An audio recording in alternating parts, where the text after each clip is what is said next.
Welcome to the Social Media Church podcast. I'm Neil Smith, and I'm joined by my new friend, Arthur Satterwhite. Arthur, thanks for joining us today. Hey, thanks for having me. Excited to be with you. Yeah, so you are a part of American Bible Society. You're actually a colleague of my wife. She just joined the organization. Can you share a little bit about what American Bible Society is, its history, what you're doing, and then also how did you become a part of the organization? Definitely. And just real quick, a plug for your wife. She's pretty awesome and she's killing it for us. So thank you for I agree. Yeah. So American Bible Society, we are one of the oldest nonprofits in America. We just turned 200 last year. So we're officially, as of this past May, 201. Excited to be in our third century. But some of the stuff that, it's really geeking out about, it's really nothing new for us. From the beginning, our mission, our founders, who happen to be some of the same founders whose names grace the Declaration of Independence, folks like John Quincy Adams and John Jay and Elias Boudinot, their vision from the beginning was, hey, we need to make this book available. So our mission has been from that time, let's make the book available in a language and format so that all people can experience this life-changing message, because that's what we believe in there. And what we realized over the last, especially a few years, is that while, for about 180 years, all we did was distribute and translate, which was good, as we looked at Western culture, but American society in particular, though we made it available, people weren't reading it. They were actually growing disinterested in it. So our board really made a decision about 10 or so years ago to add 9 simple words to the end of our mission statement so that people experience the life-changing message, which for us is really about how do we help people engage the Bible? How do we help them to see the relevance and importance of this book for today? And then particularly with our latest work, Project Ignition, Project Magellan, Look Inside. It's really about how do we positively shift culture's perceptions of the Bible and activate new exploration, which, whether you're talking about millennials or you're talking about culture at large, is a really big issue right now. Yeah, that's awesome. I first became aware of American Bible Society through the founder of this podcast, DJ Chuang, who now is an employee of American Bible Society and helped with the Dot Bible initiative. And so a lot of people would look at an organization that's 200 years old, and you said some old names there that are in our history books, and you would think they're outdated, irrelevant. And one of the things I love is that American Bible Study is maybe the most innovative ministry in the country that I'm aware of, doing things like the Dot Bible Project. And then what I've most recently become aware of that you're so hands-on with is the Magellan Coalition. So I love the mission. I love the vision of American Bible Society. Can you talk a little bit about the Magellan Coalition, because I've read about it, and one of the things that it talks about is helping connect millennials to the Bible. Maybe just give some broad strokes of what is this initiative. Sure. And let me actually go back a little bit further, because you touched on something. I jokingly tell people we've been innovating since before innovation was cool. I mean, we were delivering Bibles to soldiers back during the Revolutionary War. We created a Bible for the first blind community. We've done a number of innovations. We did the first Bible to be recorded in audio and released in audio. There's so many innovations throughout our 200-year history that we have put out there that aren't just unique to a faith space, but broader culture at large. So yeah, we're really excited about that. And I think for us, as our president, Dr. Peterson, joined about 3 or 4 years ago, he challenged the organization with this question, like, okay, great, you've been here 200 years. So what? What's the next 100? God, what are you calling us to in this next 100 years? And as we looked at, again, the data, the research showing this growing chasm between culture and the faithful, in particular around the Bible, for us it was, hey, if we want to close the gap, if we want to build a bridge, what would that look like? Because hence the name Magellan. If we think about that, the adventurer, the explorer, Magellan from centuries ago, hundreds of years ago, what we learned from him in that experience was that he was pursuing a similar sort of culture shift for his time, right? People thought this world was flat. They didn't think that, it was circular and that you can circumnavigate it. But he said, no, I'm going to change your perception. I'm going to show you that this world is round. And in many ways, when we look at culture today, when we look at what do people think and believe and even behave around the scriptures, there's that same sort of, no, this book is old, it's irrelevant, it's something for my grandma, it's a nice coffee table piece, it looks good on my shelf, but I don't see how these truths or these stories apply to these contemporary modern issues. So hence, as we launched our Project Magellan this past February, it was aimed at doing just that. It was aimed at helping people to see that, no, this book speaks to what you're going through right now, that there's lessons, there's teaching, there's principles, there's good stuff in here that can help you through whatever you're going through, whether it's professionally, relationally, you name it. This book is for you. And ultimately, our invitation it's a real simple one. It's simply look inside. We realize that culture and people in this nation in many ways have had different, varied experiences around this book. And a lot of them from our research, unfortunately, have not been favorable.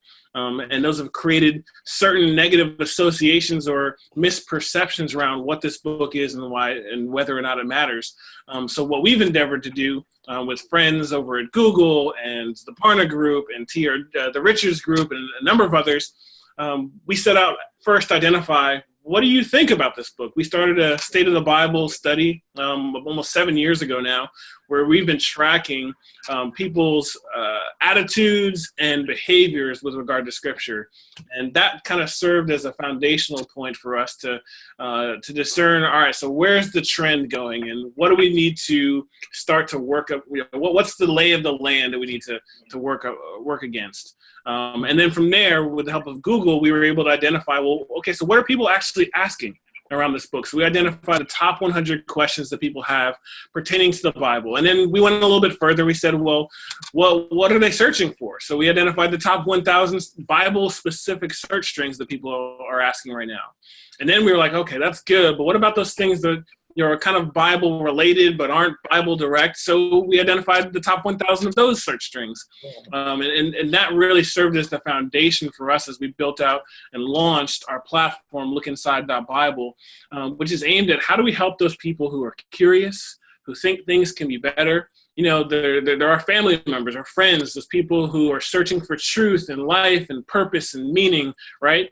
But they're skeptical. They're growing even more antagonistic to our faith spaces and the institutionalized church. But again, they're still searching. So we endeavored to create a space, a hub that really connected this curious audience with creators who are attempting to speak with them, who are creating excellent content, not the cheesy stuff, the Christianese that really only speaks to the choir, but content, art, entertainment, cultural materials that meet this audience where they are, invite them to look inside, not prescribe to them what truth or meaning or even what ideas they should be getting out of this, but really invite them to just be challenged, to challenge their perceptions of how this book does connect, to support them in finding meaning and purpose and seeing how this book is God intended for it to support them, but then also just help them to wield it. This book is complex, so can we equip people to get through it? Yeah, I love it. And so I want to dig into the why a little bit more because I think everyone can agree with that. But the why, one of the things that I read on the website or heard maybe in one of the videos is that Project Magellan is essentially rebranding the Bible to millennials, or maybe just rebranding the Bible, period. I kind of maybe read between the lines to millennials. It is what was wrong with the Bible that it needed to be rebranded is maybe a question that certain church people will ask. But I think this is so important too for churches because I think churches need to go through the same process of, do we need to rebrand ourselves into our community? And what process? So as you kind of went through this process, what process do church leaders need to go through as they're thinking through these kind of things? So could you walk through maybe that rebranding the Bible? Why the why behind all of that? Yeah, and maybe I'll give a quote from a good friend, John Lee, who serves over at the Richards Group. I'm going to butcher it. But, one of the things he always reminds us is that people don't buy things; they buy brands. That's the essence of what it is. Like in our culture today, we're no longer just buying stuff to buy stuff. We buy things that enhance our lifestyle. Think Apple, right? When Apple built its first computer, you already had Microsoft, you had a bunch of other people. Why was Apple successful is because they sold you a lifestyle that was more than a brand. So to just answer it in real quick, the Bible itself doesn't need rebranding, and that's not necessarily our mission. The book in itself is good, it's holy, it's right, and we don't want to change. We're not endeavoring to change anything about it.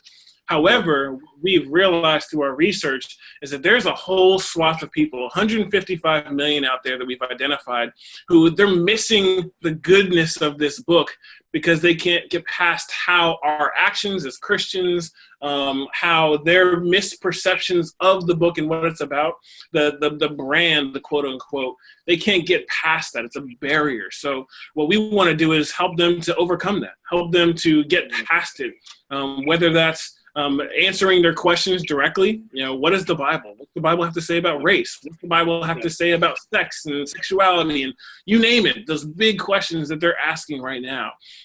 We want to introduce them to, we want to equip them with the means to open this book for themselves and find those answers, because we believe, like the Bible says, when God's word goes forth, it never comes back void. We just need to be facilitators of inviting people to find it instead of trying to be prescribers, which I think this audience from our research has said what they see us doing. Yeah, and that's what that message can preach to preachers. And so to really think through, there's nothing wrong with the mission of your church, but there can be some things of just the perception of your church and the community that you need to process through and think through. What adjustments to our brand, which we don't like to speak in those language in ministry world or in church world, but it's a very real thing, and it's a real thing to where we shop, where we eat at restaurants, what technologies we use, and so I think this is language that we might be uncomfortable with, and might squirm a little bit with, but we need to understand, because how people are responding to the gospel is based on how we process and how we lead the brand. We define the brand for them. They process the brand, but we communicate the brand of our church. And so I think it's the thing. I love the thought behind this. So let's talk through practically, how is this fleshing out? You talked a little bit about lookinside.bible.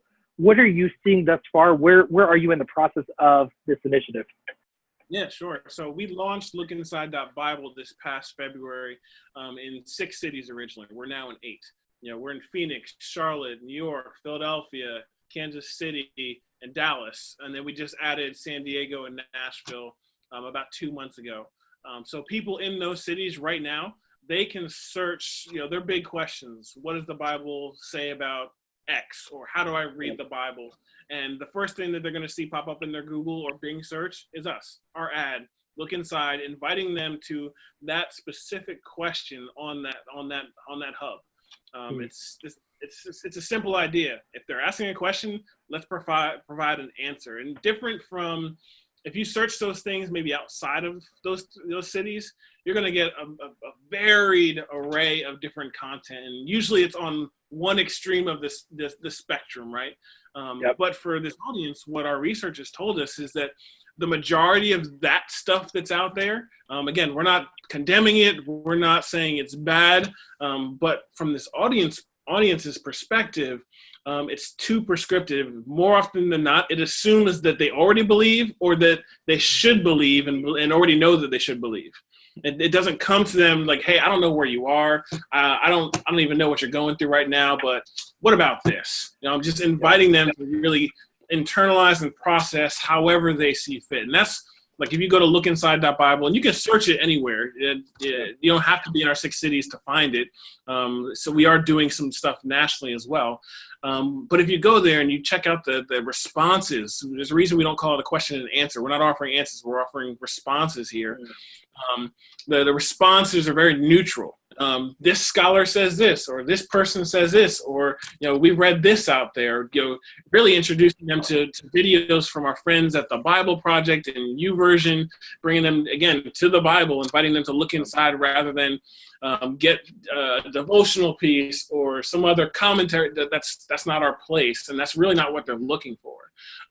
They believe, this audience believes, that they have a desire to, again, leave a positive contribution to this world, that they have ability, they have experience, they have intellect. So they're not looking for somebody to kind of handhold them, but really just to treat them as adults and invite them in to figure it out for themselves, and then walk with them, walk alongside them. That's the next phase of where we're going with this space is, hey, how do we move from being a question and response tool to really facilitating exploration, with the hopes that as people come through this digital experience on the other side, they're going to find those incarnational experiences in their local community. We want to serve and equip churches with the data, with the research, with the insights, everything that's coming out of this platform, so that they're equipped to engage this audience that's not in their church right now, that right now isn't interested in coming to their church.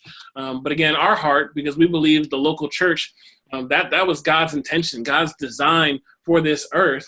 How do we equip them to be a better version of themselves, to do what they've already been called to do? And as any pastor will tell you, is their mission is to serve this audience, help them, point them to Christ.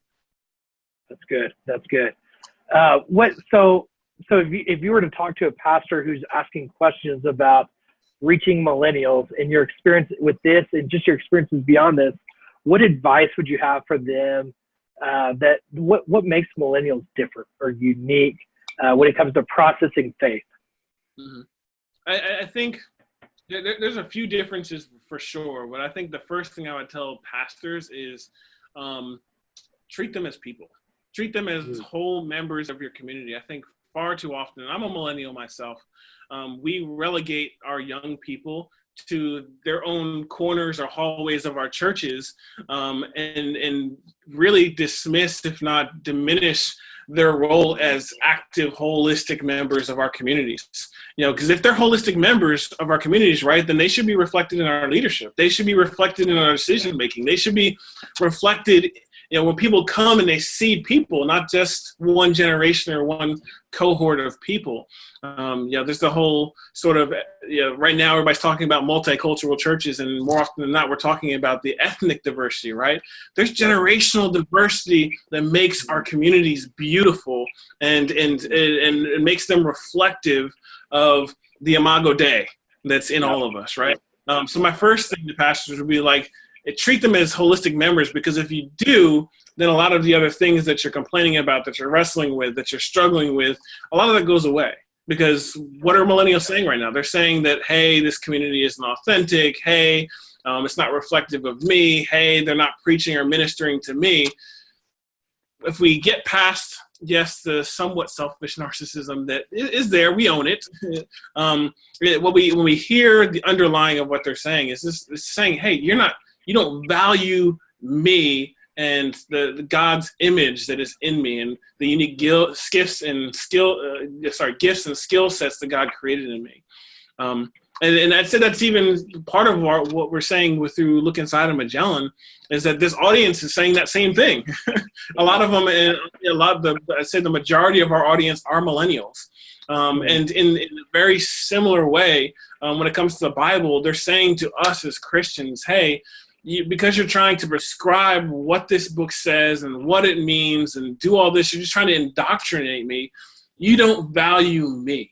You don't value who God created me to be. I may not know God completely, but I know that I have gifts and skills and talents that are good and worthy of being considered and acknowledged. So if we can create those sorts of communal spaces that invite people to engage, whether it's around the Bible or more broadly, this whole millennial generational divide begins to diminish because, think about it. We got Gen Z coming right on the heels now. They're not tomorrow. They're right here. They're entering the workplace too. And I can guarantee you, if we don't remedy or rectify that sort of dissonance, it's only going to get worse as younger and younger people come in. Yeah, that's interesting. One of the words that stood out to me that you just said is communal. And I think one of the things that happens with millennials is we say we want to reach millennials, or we want to be a multi-generational church, but we want you to do it our way. Does that make sense? I think one of the things that you really spoke to is that this generation is looking for communal experiences. They need to process. They need to be in a relationship. Part of developing that brand is developing the relationship and not just preaching and them listening, but engaging a conversation. So let me transition a little bit to social media. How does social media play into this? What are you seeing, experiencing, investing in? What are your thoughts around social media and Project Magellan? Yeah, so social media is a huge part of our marketing ad campaign. Strip away the lights, the bells and whistles of our Project Magellan Look Inside initiative right now. And at its core, that's what it is. It's a broad digital media marketing campaign. We're using search, using social media, using intentional targeted placement of ads. We're reaching this audience where they are. So social media especially, we're using Facebook to really target audiences, key individuals, and invite them, and introduce them to specific content like our apology video. Imagine if all you've heard from whatever age was that the church is this, the church is against that, all you watch is CNN and see certain communities showing up there that don't necessarily do Christians a favor, for lack of a better way to put it, right? Yeah. But then you were introduced and you saw our apology video that essentially says, hey, yeah, we're sorry. We've failed as Christians because we're turning you off to the very thing that God wanted to introduce you to. Don't hold what we've done against this book. We stop short. We don't apologize for our beliefs, but we do apologize for how those beliefs have been lived out at times. Because guess what? We're all failed and broken people. We're all imperfect. Yet I think too often, what we see in the media, or what this audience hears in the media, is this sort of holier than thou, trying to play or put this perfect facade on. No, we're actually trying to rebrand and say, no, we're imperfect people. We mess up, we fail, we fall short, but that's what this book is for. It's for people like us, it's for people like you. And if you would just give it another chance, and look inside, you would find that there are truths, like, for example, in one of our focus groups that we were doing, we were talking to our audience, our target audience, and just asking them about, their feelings on the book and what they think. And almost consistently across the board, they all said, hey, we love this Jesus dude. Jesus is awesome. His teachings are right. I love the way he lived and the way he loved and the way he served. They can get with Jesus, but they would almost, again, universally across the board, follow that up. I just can't stand y'all Christians. You guys always think you're better. You're over there lying, cheating, stealing, and you think I'm going to hell because I'm gay, because I'm X, Y, you name it. They're pointing to the hypocrisy and the dissonance between what we say and what we do as Christians and what this book says, and using that to justify not even giving it a second thought. And for us, that's problematic, because we know as Christians, this is the good news, right? This is what tells us, it communicates, teaches us, what it means to live and love and look like Jesus. And it's the whole story from beginning to end, right? It tells us, how, God's original intention all the way through God's ultimate redemption of his creation. And for them not to hear it because of what we're doing, that's sinful. Yeah. Boy, I love it. And you are stirring so many ideas in my mind right now. So I'm gonna share church leaders an idea that I want to do right now. So if you're a church leader, this apology video, I'm kind of going back to the beginning of your conversation. It is such a, like when you talk about building a brand, what a great way because I remember when, so I'm a tech guy. So when Steve Jobs basically apologized to all the fans of Apple for how bad Apple had gotten, basically when he had left, and I can totally see him, and I love this apology video that you guys have done. I can see where that can begin the conversation in such a healthy way. But I can see a church basically saying, you know what, so say you're in, Minnesota, and you church there, and you're like, hey, Minnesota, I'm sorry, we have not embraced you. We have kind of just done our holy huddle in our building, but we want you here. We want to be a part of this. We're sorry for not doing, and apologize for missing the mark, being real, because we've all missed a mark, and put that video out, and then run YouTube ads targeting everybody in your region, or run Facebook ads apologizing to people. And what a great invitation to come joining us in community to say we're imperfect, and we want you to come. We want to get to know you. I just think there's a huge opportunity with social media, and you just kind of stirring this around the brand in a way to really open up that conversation. Sorry, I had to go down that tangent a little bit as you stirred that idea. So let's talk about how church leaders can participate specifically in Project Magellan. What are the opportunities, and how can they engage and participate in this? Yeah, so we're coming to a city near you pretty soon.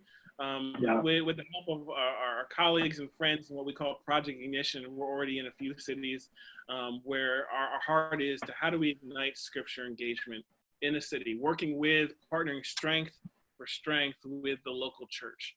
And part of that mission is really how do we awaken the church to the state of Bible engagement within itself, right? Because what we've seen is, while cities may be Bible cultured, right? We know the Bible, we can quote the Bible. They're not necessarily Bible engaged because they're not translating the principles, the teachings, and everything aren't translating into what we do and how we live on a regular basis. So we are partnering with our friends on the ground to, come to cities to awaken the church, not just to what's happening in the church, but what's happening outside, because our heart and our mission is we really want to serve the church, serve church leaders, equip them with the tools, the research, the insights needed so they can, don't just think about the people that are coming to your church and how you're going to get them to your church and what you're going to do once they're in your church. We want you to think holistically around what is the impact of my church on this community? How do I disciple the faithful and engage the non-faithful and invite them in to experience the good news? For us, it's biblical. I mean, you see it just in Jesus's life, right? He spoke one way in-house and another way out-house, so that he can invite those who are outside inside. But he had to go outside to get them to come inside. And we want to be able to help churches to think about that. What does that look like to go back outside? What does that look like to be concerned about this audience that is, again, they're movable. They're seeking truth, and they're open to spiritual things. We can help you better understand who they are, what they like, what they don't like, what they're asking, what they're really concerned about right now. We have that. We're developing tools. If your church leaders want to go to coalition.bible, again, that's coalition.bible. We're quickly trying to get our tools onto that space to invite anybody, the Bible advocates, we're calling them right now, brand ambassadors, you might want to call them. We want to equip them with these tools so they can take it wherever they are. And to begin to respond to it. I tell this story when I'm usually talking to folks. So my background, former youth, young adult minister out of central New Jersey. My church was right down the street from Rutgers, New Brunswick, and I had a good contingent of young adults who I was blessed to serve alongside with. And even now, probably about 2017, almost 5 years removed from that, as I reflect on that time, we did some really good things, and I don't diminish the ministry or discount it at all. There's so much that I would do different, knowing what I can now know through this work, knowing what we can see, using big data. Everybody's talking about big data. It's the buzzword of the time right now. But being able to use big data to better understand the very audience I was trying to minister to, right? My sermons would have been different. The ministry opportunities outside of, that I sought to engage and to cultivate would have been different. The ministry partnerships that I would have pursued would have been utterly different. And it doesn't replace, because I also had this conversation with somebody the other day, the big data doesn't replace faith and believing that God can do immeasurably greater than we can ever ask or think, like Scripture says. What big data allows us to do is to be more strategic in really investing our faith. If we have but a mustard seed of faith, and we know that mustard seed can move mountains, wouldn't we want to plant it at the base of the biggest mountain? Wouldn't that be the why? Big data can help us see where those big mountains are and where we should invest that small bit of faith so that we can see whole mountains moved. That's really got us geeking out over here. I love it. I love where you pull it together, technology. I mean, so you're being technology in the Bible, so you're not being like, okay, technology supersedes our faith. You're basically using the wisdom that comes from big data, or comes from social media, or comes from this technology we now have access to, and are then maximizing that, just being strategic, being smart with the brains God's given us to utilize that for kingdom impact. And churches, I think, can have a powerful they have a huge opportunity to partner with that, to learn from that. So this is we live in a unique day and age, where the gospel is going to the ends of the earth, and the Bible is being translated into every language. It's unbelievable as you just begin processing through. When you read the Bible and you pay attention to technology, what's happening in this moment in history is unreal. And so you guys at American Bible Society are really pioneering so much of that. And I think what you're saying, though, is this is not our thing. This is our thing. Together with churches, like, we are sharing this together. We just happen to be leading this and making this investment so that you guys can do what you do well. Let us do what we do well, and you do what you do well, and we'll do it together. I love it. I love it so much. I hope churches will pay attention to that. I can't wait.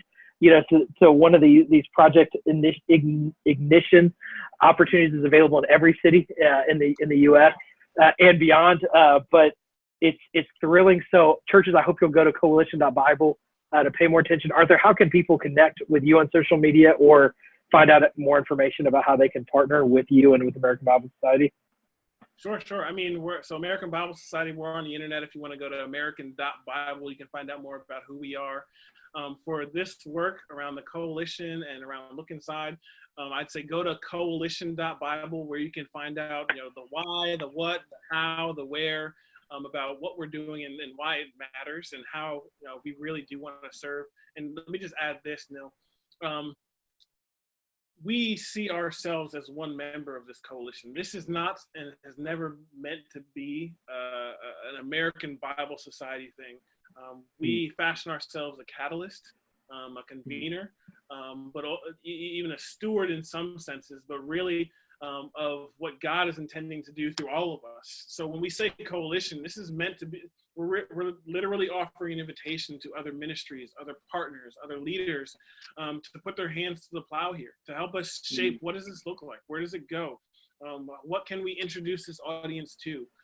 The platform we've built is meant to be a hub that, again, connects audience with creatives, with thinkers, with leaders, with organizations. We just want to be that connection point. Like, hey, you two need to know each other, because you don't know each other right now, but you keep looking for each other. So we see that's our metric of success, is how many connections can we make, and how many people can we get excited to want to lead and drive this thing, because we're comfortable being that backbone support organization that makes sure that the wheel keeps turning. But where that wheel goes and how it turns, we want to invite a whole group of Bible advocates, faithful folk who have a heart for this audience, to take the wheel. That's awesome, and that is not normal. Most people want to control, especially when they're investing their resources. And for American Bible Society in this initiative to so open-handedly kind of pioneer this and be ready just to hand it off to see where it goes is really just amazing. And I think I think it speaks to the technology trend of open source. Like this is a trend in so many developers and creators of technology. And I love that American Bible Society is pioneering and leading in this way. Arthur, I appreciate your leadership. I do want to say one other thing of how we connected. So my wife told me about the Project Magellan, and I was so fascinated by it. I thought I was signing up for an email list. So I just filled out my name and email, and probably within like 15 minutes, I got an email from Arthur, a personal email. And so I don't know if everybody gets that, but I will say I'm so grateful. We were on a call maybe 24 hours later, learning more about each other and about the work that you're doing. And I'm shocked that I didn't know about it beforehand, but I'm so thrilled to now know about it. And I'm so thrilled for everyone listening to this podcast to now know about it. And so know that you can be a part of this. This is a big deal. This is a huge opportunity. And we are living in a moment in history that is so thrilling and exciting when it comes to just gospel movements. And so I hope you'll jump into this. I hope you'll jump into the website and learn more and participate. Arthur, thank you so much for your leadership and being a part of this episode of the Social Media Church podcast. Thanks for having me. It's my pleasure.